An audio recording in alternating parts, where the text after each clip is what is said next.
दिवस सोन्याचा तुमच्या माझ्या आनंदाचा, देशाच्या गौरवाचा, अभिमानाचा आणि उत्साहाचा दिवस हा आपल्या न्यायाचा, विजय असो प्रजासत्ताक दिनाचा, विजय असो प्रजासत्ताक दिनाचा. सन्माननीय व्यासपीठावरील आदरणीय मान्य वंदनीय गुरुवर्य आणि माझ्या बालमित्रांनो, आज 26 जानेवारी म्हणजेच आपला प्रजासत्ताक दिन. आपल्या सर्वांच्या या आवडत्या राष्ट्रीय सणानिमित्त मी आपणास काही 4 शब्द सांगणार आहे, ते आपण शांतपणे ऐकून घ्यावे अशी मी नम्रतापूर्वक विनंती करत आहे. सन 1950 पासून दरवर्षी या दिवशी आपण सारे हा दिवस संपूर्ण देशभर प्रजासत्ताक दिन किंवा गणराज्य दिन म्हणून साजरा करतो. भारत हे एक लोकशाही राष्ट्र आहे, म्हणजेच लोकांनी लोकांच्यासाठी लोकांच्याकडून चालवलेले राज्य आहे.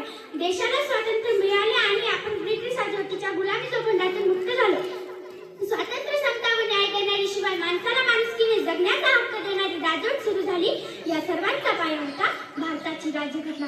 भारताला स्वातंत्र्य मिळाल्यानंतर देशाला नवा आकार, नवी दिशा देणाऱ्या घटनेची निर्मिती करणे हे देशाला खूप मोठे आव्हान होते. शेवटी ही जबाबदारी भारतरत्न डॉक्टर बाबासाहेब आंबेडकर यांच्यावर सोपवण्यात आली. ठीक आहे.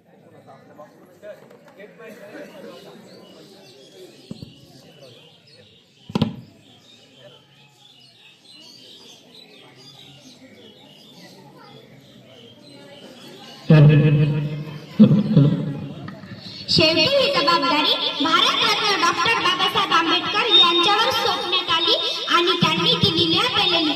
म्हणूनच सर्व जगात श्रेष्ठ आणि आदर्श म्हणून ओळखली जाणारी भारतीय राज्यघटना आकारास आली. त्यांच्या या महान कार्याबद्दल त्यांना भारतीय राज्यघटनेचे शिल्पकार असे म्हणतात. डॉक्टर बाबासाहेब आंबेडकर, डॉक्टर राजेंद्र प्रसाद यांसारख्या अनेक व्यक्तींच्या घटना निर्मितीत मोलाचे कार्य आहे. 26 नोव्हेंबर 1949 ला भारतीय राज्यघटनेचा स्वीकार करण्यात आला आणि 26 जानेवारी 1950 पासून हे संविधान संपूर्णपणे लागू करण्यात आले.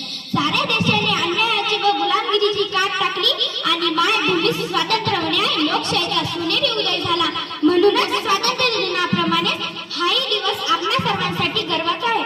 याच दिवशी आपल्या पवित्र मातृभूमीवर एका नव्या युगाचा प्रारंभ झाला. प्रत्येक मानवास सन्मानाने जगण्याचे व उंचाभरारी घेण्याचे बळ या घटनेने दिले. म्हणूनच आज हा सोनेरी आनंदोत्सव साजरा करत आहोत आणि करतच राहणार. भारत मातेच्या कणाकणावर म्हणजे गल्लीपासून ते दिल्लीपर्यंत हा दिन मोठ्या आनंदाने व उत्साहाने साजरा केला जातो. या मंगल दिनी मी आपल्यास पुन्हा एकदा शुभेच्छा देतो. त्याचबरोबर देशासाठी बलिदान दिलेल्या व सर्वस्व अर्पण केलेल्या व्यक्तींना या प्रसंगी वंदन करतो आणि माझे 2 शब्द पुरे करतो.